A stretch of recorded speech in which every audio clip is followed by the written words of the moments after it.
Lesson 28, or the 28th lesson. Terminamos a lição 27 e a continuação da 27, que o assunto era meio longo e ainda vai ter um pedacinho da 27 aqui no começo da 28, sobre o futuro.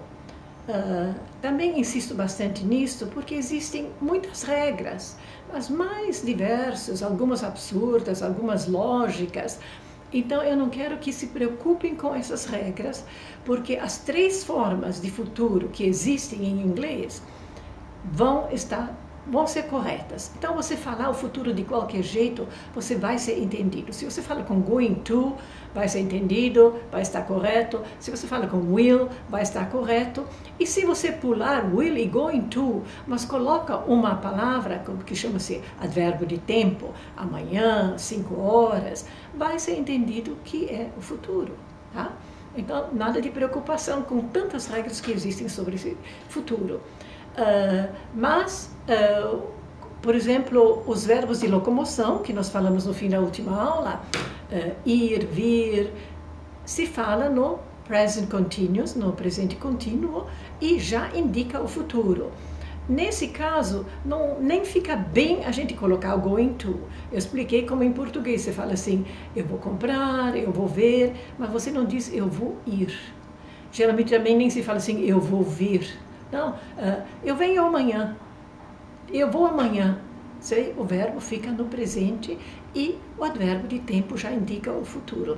Então, em inglês, com certeza, todos os verbos de locomoção vai se falar no presente contínuo e indica o futuro. Não se fala going to, ok? Por exemplo, I'm leaving at 5. Eu vou embora às 5. He's coming at 5. Ele vem às 5. When is he coming? When is he leaving? When are you traveling? Quando é que você vai viajar?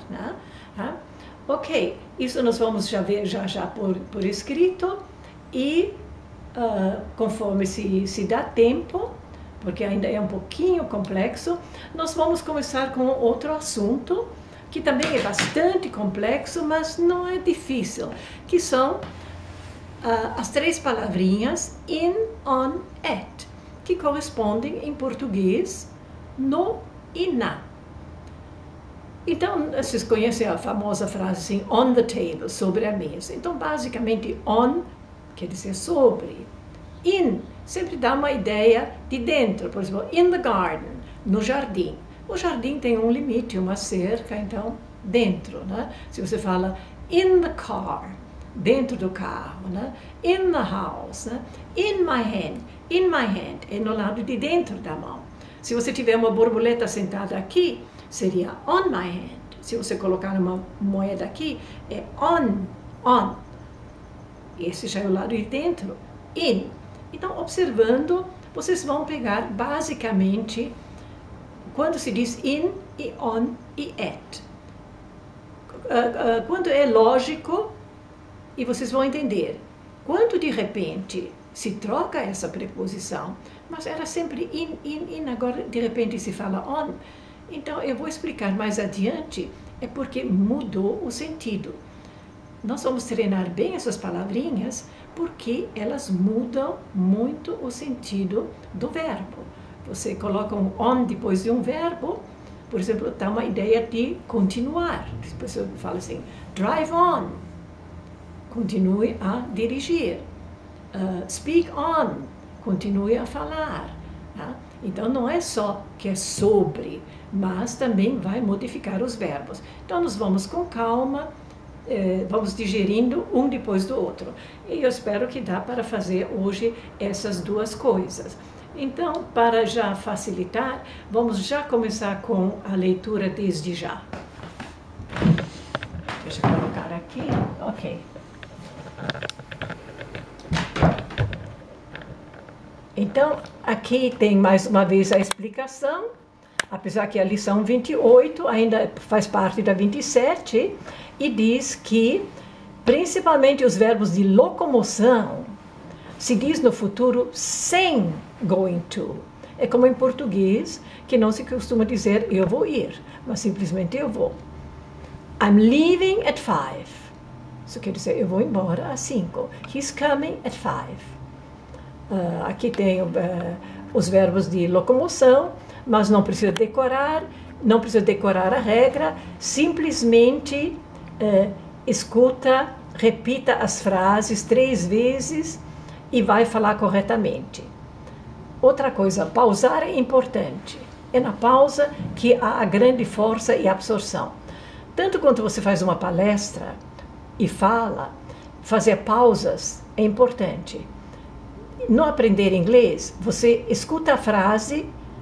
Hoje, eletronicamente, temos tanta facilidade. Você escuta uma frase, você pausa, tem aquele silêncio, é aí que você vai digerir a frase. E depois você tenta imitar e repetir. Tá? Então, aqui uns exemplos. Is he coming? Is he coming? Ele vem.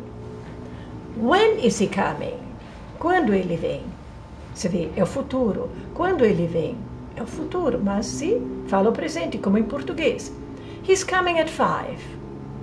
He is arriving on Thursday. Ele vai chegar na quinta-feira. Em português também fala assim, ele chega à quinta. She is leaving in the morning. Ela vai embora de manhã. They are returning next year. Eles voltam o ano que vem. Ou they are coming back next year. Lembra que nós tivemos numa das primeiras aulas que back sempre tem a ver alguma coisa com voltar, retornar. Por exemplo, give back. Devolver é dar de volta, né? Tem uma musiquinha, bring back. Traz de volta, né? Back também é costas, tá? É costas. Não pensa quando alguém fala assim, come back tomorrow. Não quer dizer volte de costas amanhã, né? Venha de costas, não. É venha de volta. Né? Então, back é costas, mas come back, venha de volta. Ok.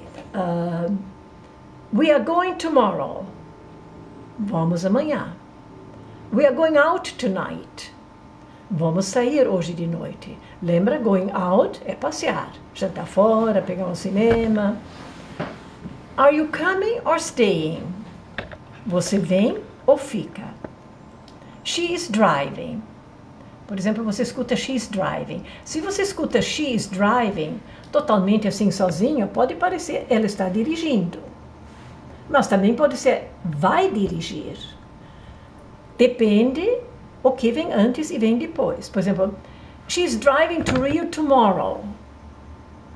Quer dizer que she is driving to Rio tomorrow. She is driving, ela está dirigindo, mas tem tomorrow, amanhã, já quer dizer, ela vai dirigir para o Rio amanhã. We are going to Rio and she is driving. O que você entende? Nós vamos para o Rio e ela vai dirigir. Podia ser, nós vamos para o Rio e ela está dirigindo, mas não ficaria bem em português, né? Então, she's going to Rio and she is driving. Pelo começo da frase, você sabe que ela vai dirigir. Agora, percebe nessa aqui. Percebe nesta frase. She cannot text you right now. She cannot text you right now.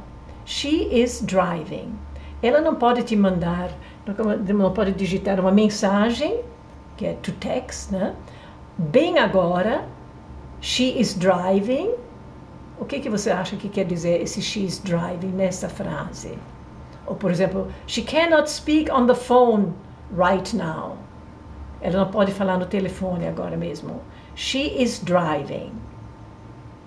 She is driving, nessa frase quer dizer ela está dirigindo. I'm taking you to the airport. Eu vou levar você para o aeroporto. Where are we sitting? Pode ser onde estamos sentados? Não. Onde vamos sentar? Percebe que você compreende perfeitamente o que se quer dizer. Se você escutar essas frases algumas vezes, você vai deduzir direitinho como isso quer dizer o futuro. Da mesma forma, vai ser fácil você dizer as frases no futuro. Não tem erro. Agora pode parecer um pouquinho confuso, mas daqui umas 5 lições você volta para essa. Mas, puxa, caiu a ficha. Não é difícil, de fato. Ok. Só para confirmar, pratica mais algumas frases muito usadas. Por exemplo, are you going? Are you coming or going? Is he going? Are you leaving? Are you leaving tomorrow? Are you going out tonight? Are you coming? Is he coming?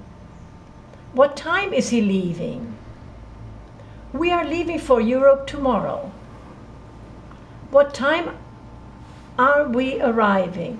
Tá junto aqui. What time are we arriving? I'm coming, I'm coming. Eu já vou. Isso quando alguém te chama, você pode responder yes ou pode responder I'm coming. And you figure it out.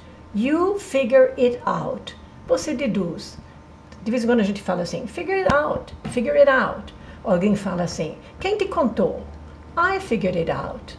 I figured it out. Eu deduzi. Ok. You can read, pode ler ainda o que tem. E vamos pegar o comecinho da Lesson 28. In, on, at. 28th lesson, já expliquei, né? In, on, at, corresponde no e na. Muitos dos exemplos já são familiares. Os exemplos que lhe parecem estranhos, basta ouvir algumas vezes a série e imitar. Repetir 3 vezes frases fáceis de cada série. É o suficiente para, de agora em diante, perceber seus significados. Por exemplo, você sabe falar in Brazil. Automaticamente você vai falar in Italy, in Portugal, in Spain, in my country, in many countries. Então, já sabe, no país é in. Tá? No interior também é in the country. Agora, in the city, na cidade. Você quer falar em São Paulo, em Nova York, em Paris, vai ser in. Né? Lembra que city é uma cidade grande, ou uma capital. Cidade geralmente se fala town. Por exemplo, I'm going to town. I'm going to town. Eu vou à cidade. I'm going downtown. I'm going downtown. Eu vou ao centro da cidade. Né? Garden, já expliquei, né? Fala in the garden, in my hand, in the room, in a book. Você vê dentro do livro. Agora, se for escrito na capa, ou tem uma coisa sobre o livro fechado, vai ser on. Vamos continuar com mais exemplos com in. In 10 minutes, in 2 hours, in 10 days, in 10 years, in my life, he arrived in time, they finished in time. Percebeu que dentro de espaços de tempo se diz in? Say in English, em 2 meses, in 2 months, em 10 minutos, in 10 minutes. Eles terminaram dentro do prazo. They finished in time. No jardim, in the garden. Na cidade, in the city. Okay, let's go on with more examples with in. Shall we? Lembra do shall we? Quando você começa uma frase com let's, fica bonito você depois falar assim, shall we? Ok? Ainda são espaços de tempo. Já podem dar uma olhadinha, que isso nós vamos fazer na próxima aula. Então, só quem tiver curioso já pode ter uma boa noção de quando se usa in. Eu passei um pouquinho depressa, mas vocês podem pausar. Uau, quanta coisa! Eu creio que eu vou precisar dividir isso em 2, 3 lições. Muita coisa que tem com in aqui. Ok. This lesson is over. Essa lição também já acabou.